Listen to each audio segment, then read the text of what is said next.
Dívej, my když jsme vyšli odsud, a teďka musíš počítat ty zatáčky, jak to je. A nebo tady nám hodně pomůže, a je tady taková cesta, ta polní, jak je. A nebo potůček. Orientační bod. Potůček nám Každopádně hledáme zastávku. Přesně tak, zastávku.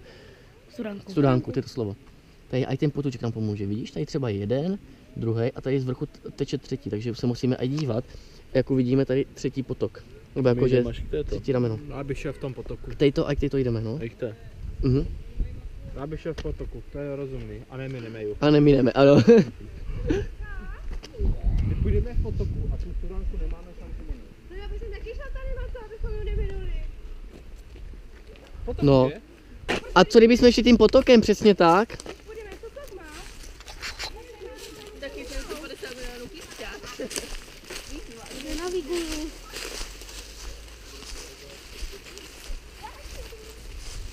Nenaviguju. Kluci, ale pomalý, jo, tady.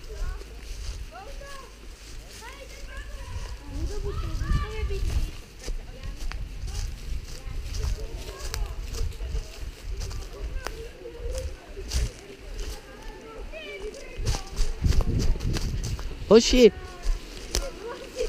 A pojďme senka ještě, pojďte za mnou, jo? Filipe, nikam nechoď.